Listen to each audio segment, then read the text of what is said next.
After 20 Years. By O. Henry.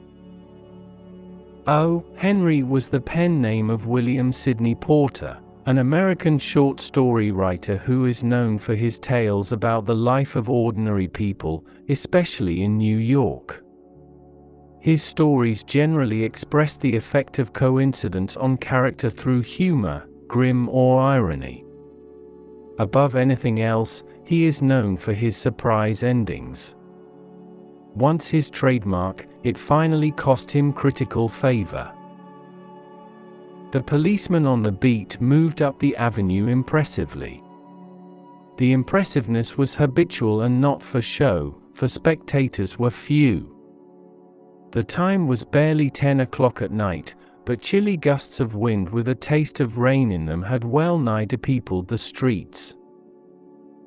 Trying doors as he went, twirling his club with many intricate and artful movements, turning now and then to cast his watchful eye down the Pacific thoroughfare, the officer, with his stalwart form and slight swagger, made a fine picture of a guardian of the peace. The vicinity was one that kept early hours.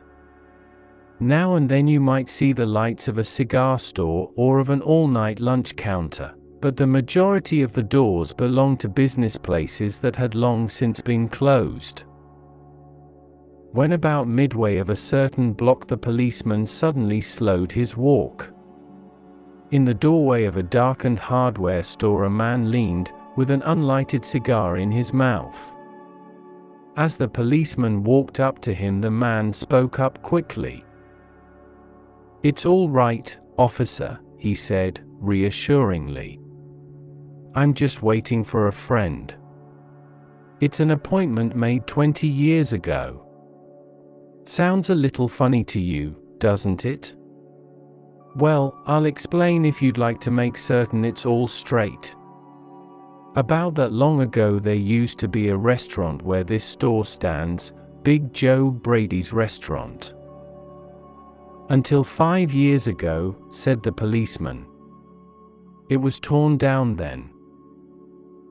The man in the doorway struck a match and lit his cigar. The light showed a pale, square-jawed face with keen eyes, and a little white scar near his right eyebrow. His scarf pin was a large diamond, oddly set. "20 years ago tonight," said the man, "I dined here at Big Joe Brady's with Jimmy Wells, my best chum, and the finest chap in the world. He and I were raised here in New York, just like two brothers, together. I was 18 and Jimmy was 20. The next morning I was to start for the West to make my fortune. You couldn't have dragged Jimmy out of New York, he thought it was the only place on earth. Well, we agreed that night that we would meet here again exactly 20 years from that date and time, no matter what our conditions might be or from what distance we might have to come. We figured that in 20 years each of us ought to have our destiny worked out and our fortunes made, whatever they were going to be." "It sounds pretty interesting," said the policeman. "Rather a long time between meets, though, it seems to me. Haven't you heard from your friend since you left?" "Well, yes, for a time we corresponded," said the other. "But after a year or two we lost track of each other. You see, the West is a pretty big proposition, and I kept hustling around over it pretty lively. But I know Jimmy will meet me here if he's alive, for he always was the truest, stanchest old chap in the world. He'll never forget. I came 1,000 miles to stand in this door tonight, and it's worth it if my old partner turns up." The waiting man pulled out a handsome watch, the lids of it set with small diamonds. 3 minutes to 10, he announced.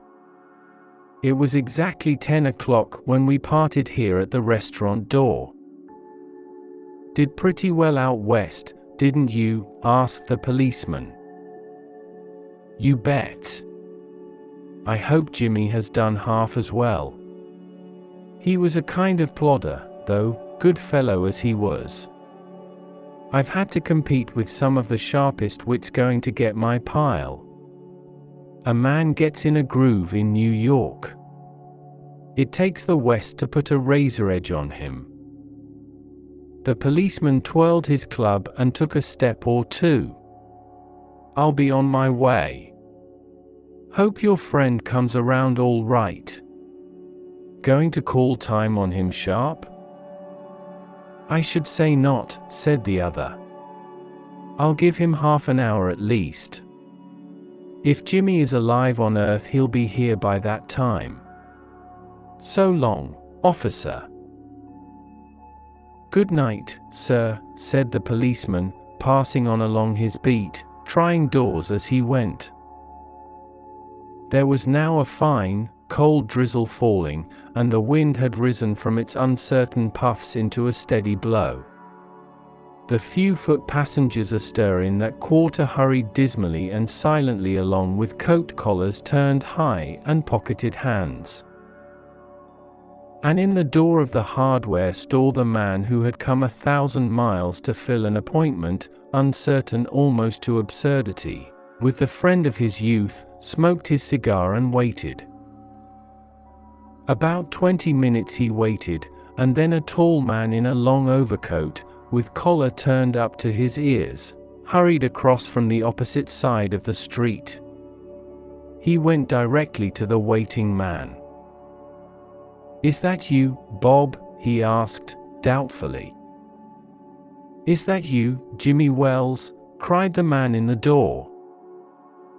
"Bless my heart," exclaimed the new arrival, grasping both the other's hands with his own. "It's Bob, sure as fate. I was certain I'd find you here if you were still in existence." Well, 20 years is a long time. The old gone, Bob, I wish it had lasted, so we could have had another dinner there. How has the West treated you, old man? Bully, it has given me everything I asked it for. You've changed lots, Jimmy. I never thought you were so tall by 2 or 3 inches. Oh, I grew a bit after I was 20. Doing well in New York, Jimmy? Moderately.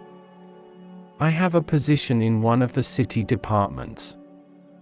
Come on, Bob, we'll go around to a place I know of, and have a good long talk about old times. The two men started up the street, arm in arm. The man from the West, his egotism enlarged by success, was beginning to outline the history of his career. The other, submerged in his overcoat, listened with interest. At the corner stood a drugstore, brilliant with electric lights. When they came into this glare, each of them turned simultaneously to gaze upon the other's face. The man from the West stopped suddenly and released his arm. "You're not Jimmy Wells," he snapped. 20 years is a long time, but not long enough to change a man's nose from a Roman to a pug. It sometimes changes a good man into a bad one, said the tall man. You've been under arrest for 10 minutes, Silky Bob. Chicago thinks you may have dropped over our way and wires us she wants to have a chat with you. Going quietly, are you? That's sensible. Now, before we go on to the station, here's a note I was asked to hand you. You may read it here at the window. It's from Patrolman Wells. The man from the West unfolded the little piece of paper handed him. His hand was steady when he began to read, but it trembled a little by the time he had finished. The note was rather short. Bob, I was at the appointed place on time. When you struck the match to light your cigar, I saw it was the face of the man wanted in Chicago. Somehow I couldn't do it myself, so I went around and got a plainclothes man to do the job. Jimmy.